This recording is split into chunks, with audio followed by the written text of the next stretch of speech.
folks. Well, here in Harambe, the way we say hello is to say Jumbo. So Jumbo, everybody. Jumbo. Jumbo, Jumbo. Welcome aboard Kilimanjaro Safaris. My name is Tristan. I'll be your game driver for the next 2 weeks on a photo safari through Harambe Wildlife Reserve. If you're taking photos of video out there, hang on to those cameras tightly. And just a reminder, remain seated while the vehicle's in motion. A little history on the reserve before we head in. It was established in 1971 to protect the local wildlife. We're doing a pretty good job.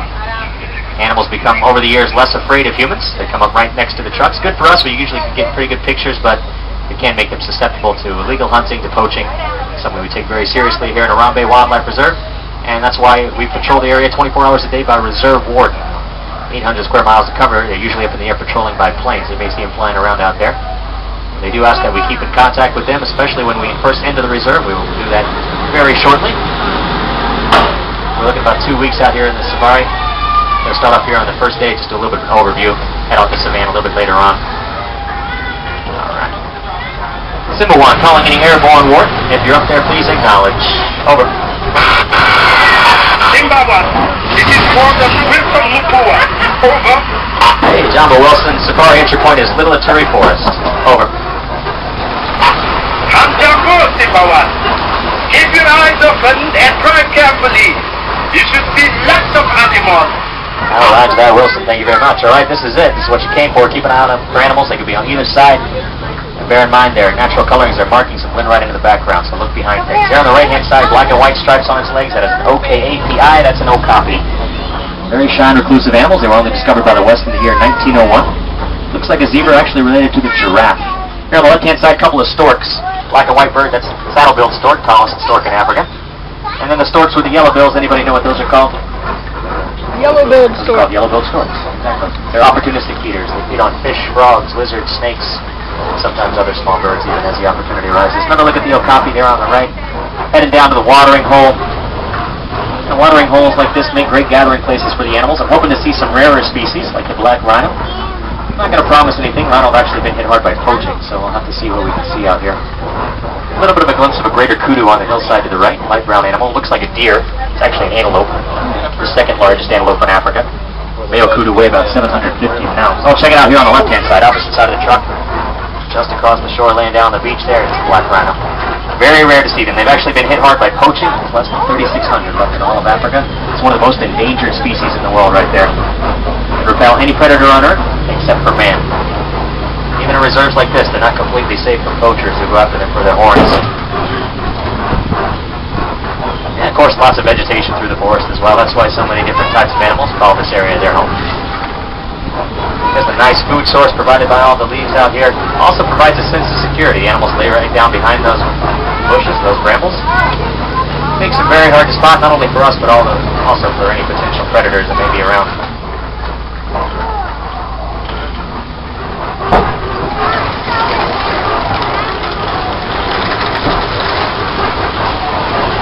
So we're going to head up on the Safi River, see what's going on in that direction.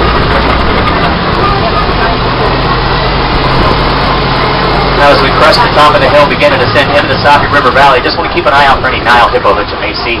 Safi River is the kind of habitat where we'll often spot Nile hippo. A little bit upriver, maybe even Nile crocodile as well. So just keep an eye out here in the river waters. You never know what may bubble up next. Now they do spend most of their time in the river. That's because on land their large bodies overheat very quickly. Adults will stay submerged about 5 to 8 minutes at a time. Those holes on the river walls there, those are made by a bird called carmine bee-eater. That's their nest right there. And nothing on the right but a Hakuna Matata, no worries in Africa. Now hippo here on the left-hand side. Now they will come up out on land at nighttime to feed. Just one hippo can consume up to 150 pounds of grass per night. In the nest there, the black bird with the white neck, that's a white-breasted cormorant. Actually lack the waterproofing holes in their feathers. No one's swimming around down here. You can actually see they are very avid swimmers. But since they lack the waterproofing oils, they'll actually hold their wings out to dry. But look at the hippos out here. Hippos' way of swimming is they're so large they just go ahead and sink on down and simply walk right along the bottom of the river. Large white birds are pink-backed pelican. Work in groups to herd fish into shallow water. Makes it a little bit easier for the entire colony to feed. There's a hippo right there on the left-hand side. Look at it. Adult male hippos weigh about 5,000 pounds.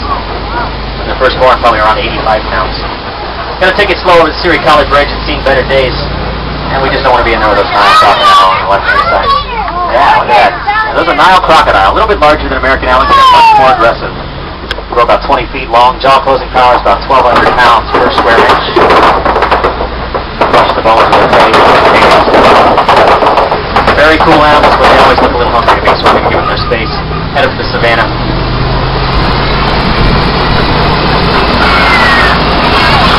Simba 1, come in. Now, what's going on, Wilson? What do you got for us? Over. Just wanted to let you know that my ground patrol has seen a lot of elephant activity near the red clay pit. You definitely want to check out that area. All right, then, Wilson, we'll check it out. I like it when Wilson's the warden. He gives us hints on where to find the animals. We're going to head over to those clay pits there through the savannah. It's a completely different ecosystem, lots of different types of animals, lots of different types of vegetation, such as this old thing here on the right-hand side. That's a baobab tree there. The locals have a nickname for it. They call it an upside-down tree, because the way the branches look like roofs there in the air. Now, they only carry leaves about 3 months out of the year. The other 9 months, they're storing water in those large trunks there to try to make it through the dry season.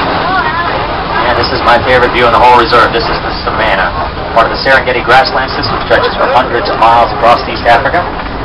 Known as the Animal Superhighway, home to lots of migrating animals. It also plays host to some of Africa's more well-known animals, such as lions, giraffes, elephants. It's a real good example of the natural, wild Africa we're all working so hard to conserve here in Harambe. Checking out one of my favorite animals out here on the savannah, right there on the right-hand side. Huge horns. Those are Ankole cattle. Mature Ankole cattle have horns about 5 to 6 feet long, about 20 inches in circumference at the base. They're also known as Watusi cattle, after the Watusi tribe.